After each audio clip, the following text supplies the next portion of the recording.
Hello YouTube.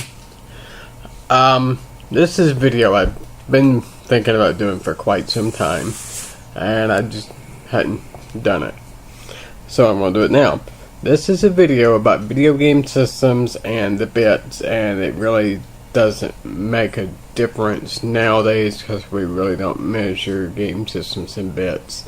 But this is more for the retro game systems. I'm going to be focusing on what is known as the 16-bit era. The late 80s, the early 90s. The four systems I'm going to be talking about is the Sega Genesis, the Super Nintendo, the TurboGrafx 16, and the Neo Geo. Even though, I'm sure a lot of people are aware that the TurboGrafx 16 is not even really it's not really even 16-bit, but I'm going to touch down on that in a few minutes. The main reason I wanted to do this video is because I was looking at the specs of a Neo Geo and the specs of a Sega Genesis. Neo Geo was advertised as being a 24-bit system. Some people would argue it's 16-bit, some people argue it's 24 bits. Even the advertisements in magazines would say that it's just a 24-bit system. But here's the truth behind that. It's not. The Neo Geo is every bit a 16-bit system as the Sega Genesis is. And here what I mean by that. While the Neo Geo does have a 16-bit and a 8-bit chip in the console working together, that does not make it a 24-bit system. The Sega Genesis has both of the CPUs that is in the Neo Geo. If anybody watches overseas and I keep saying Sega Genesis, that is the Megadrive to you. So when you hear me say Sega Genesis, just think the Megadrive. The game that had Sonic and Golden Eggs. That system.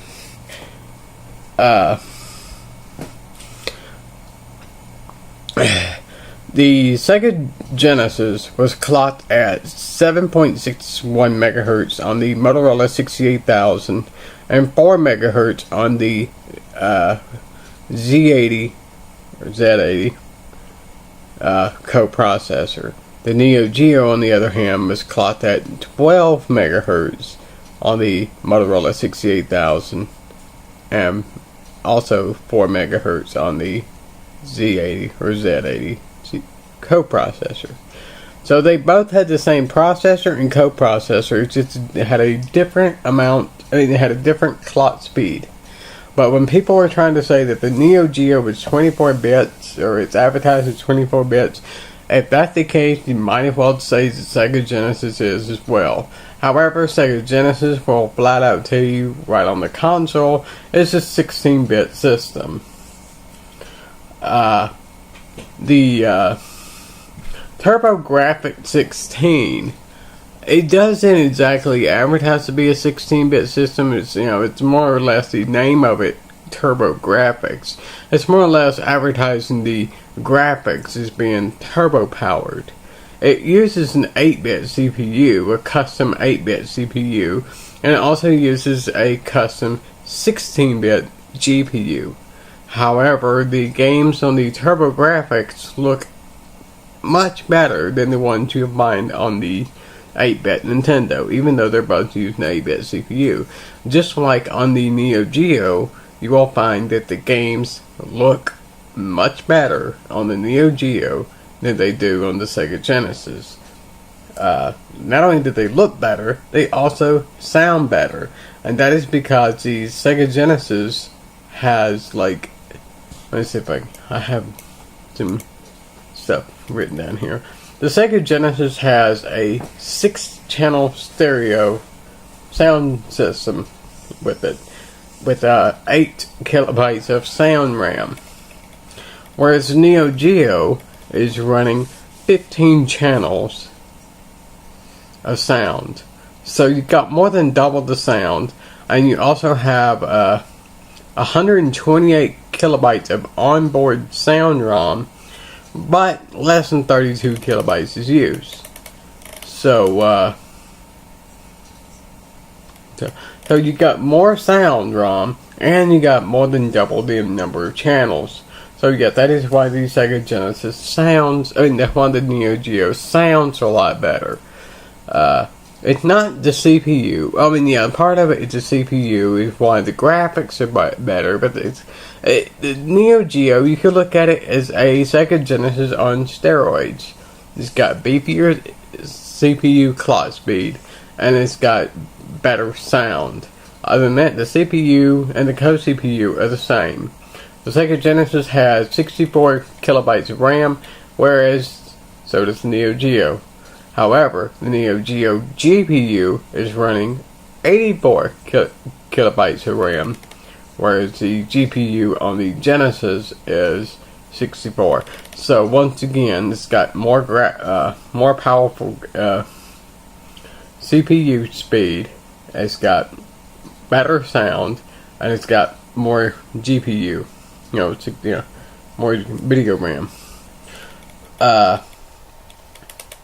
And as a result of the fact that it's got the higher video RAM, the Sega Genesis color palette 512 colors with 64 colors on screen at once, whereas Neo Geo is 4,096 colors at once out of a 65,536 color palette. So you have more colors, you have 8 times more colors on screen than the Sega Genesis has in its entire color palette. If you want to compare this to the Super Nintendo, which was the Sega Genesis competitor, the Super Nintendo is running a custom CPU at 3.58 megahertz. So half that of the Sega Genesis, or about a quarter of that of the Neo Geo. The Super Nintendo, however, has 128 kilobytes of RAM with a color palette of 32,768 colors, with a maximum of 256 colors on screen at once. It also has 64 kilobyte VRAM, but it's got 8 sound channels and 64 kilobyte sound. So if you ever, kind of wonder why the Sega Genesis did not sound as good as the Super Nintendo did in sound department, Super Nintendo has more sound channels. Super Nintendo also has better resolution at 512 by 448 pixels, where both the Neo Geo and the Sega Genesis are running at 320 by 224 resolution. But yet it's so interesting how the Neo Geo just seems to be, the way it handles the video and the processor, it just seems like it's believable that it could be a 24-bit system. It could run arcade perfect ports. Now, I don't really think that little bit of extra RAM and that little bit of extra CPU power made that possible. I'm not a Neo Geo expert, but I am pretty sure that a good bit of the work, or the processing, I'm sure some of it came off of the cartridge as well. I'm not 100% sure, because if you look at a Sega Genesis cartridge and a Super Nintendo cartridge, the PCB inside there is about that size. So you just look at the cartridge and you'll see about how big the PCB is. If you look at a Neo Geo cartridge, they're pretty big. They're probably about the size, as far as, dimension-wise, other than thickness, about the size of a 7-inch tablet, or somewhere in that range. Or if you got it like a Nexus 7 or something like that, or in my case, a BlackBerry Playbook, you can kind of put the tablet on top of that, and you'll see about, you look at the size of that, and you'll see about how big a Neo Geo cartridge is. But also a Neo Geo cartridge has 2 PCBs in there. No other cartridge-based system has 2 PCBs. And one is for graphics, and one is for sound. So you got dedicated PCBs for, the two, the graphics and sound. So the Neo Geo is still a 16-bit system, even though it could run arcade perfect ports. If anybody remembers Killer Instinct from the arcade, it was supposed to be released on the Nintendo 64, but the system got delayed, and they went ahead and made it for the Super Nintendo. Now, if you take a look at the arcade version next to the Super Nintendo version, you'll see how much it was downscaled. Now, I don't know what the Neo Geo could have handled something like that, but the Neo Geo could have done a lot better than the Super Nintendo with Killer Instinct. I'm not saying the Super Nintendo version of Killer Instinct was bad. I'm just saying it was not a true one-to-one arcade perfect port like the Neo Geo does. And that is mainly because, the Neo Geo MVS, or the arcade system, has the exact same hardware as the AES, or the home system. So what I'm really saying is, bits don't matter. It's a bit of everything, really. It's not how many bits something has. Because if anybody also remembers some of these other systems that were out there, okay, the Sega Saturn, the PlayStation, and the I believe the CDI, I'm not sure. The 3DO, the Saturn, and the PlayStation were all 32-bit systems. But if you look at the games among those 3 systems, the PlayStation really stands out. Think about Final Fantasy. Think about Gran Turismo versus racing games that were on the Saturn. The PlayStation just really shined in that department. And then think about the Atari Jaguar, which was, or however you want to pronounce it, Jaguar, or however you want to pronounce it wherever you are, but I call it Jaguar. But it's the whole commercial was do the math, 64-bit. Yeah, it had a 3 CPU system inside of there. It ran off of 3 CPUs. It ran off 2 of the CPUs were known as Tom and Jerry. They were 32-bit and 64-bit CPUs. And then you had the other CPU, which was a 16-bit CPU. Can't remember which one it is. It might be the Motorola 68000, but I can't remember exactly. But the complication, just like with the Sega Saturn, the complications that designers had for programming for that particular CPU presented, subpar games. I mean, this once again, the Saturn was not a bad system. It just did not have the games that made the system shine like the PlayStation did. And the 3DO was basically the same thing. It had complicated architecture. It actually, the 3DO actually used a ARM processor, and it did have a good bit of power for its time. It's a very powerful system that easily could have overtaken the PlayStation and the Saturn. It's just the support, the third-party support was not there. It really didn't have a first-party manufacturer either. Because if you look at Nintendo,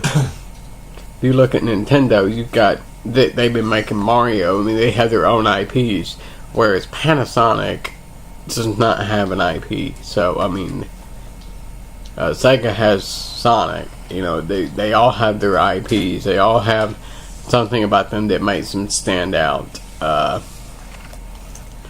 The TurboGrafx-16 was known for its shooters, and the Neo Geo was known for its fighters. Sega was known for Sonic, and Sony was known for...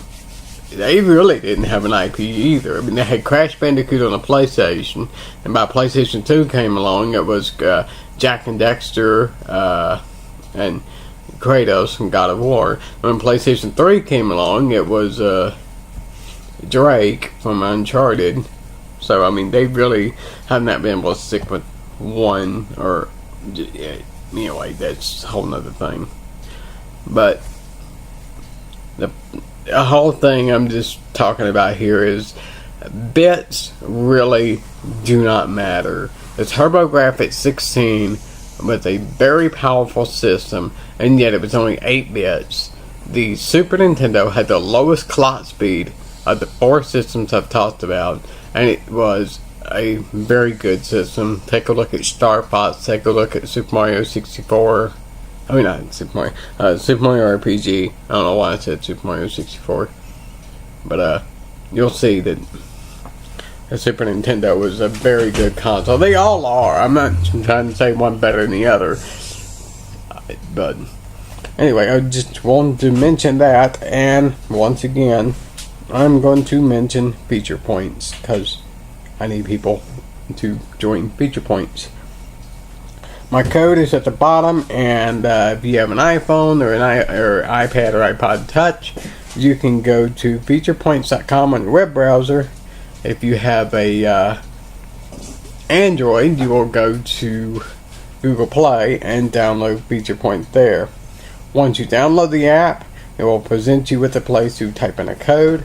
You will use F4X, I believe, F4X FAW. You download apps, you get points. For example, just show an example here. Empire 4 Kingdoms. You click download. The top, that first number is how many points you get. That number is how many points I get when you use my code. You give your code to your friends, which is in the Earn More category, and when they download apps, you get points from them. You get rewards such as iTunes gift cards, iTunes gift cards, Amazon gift cards, PayPal credit, Xbox Live points. You can save up for an iPad Mini. You can save up for a Nexus 7. If you use a Android, if you use an iOS device, there's tons of free apps.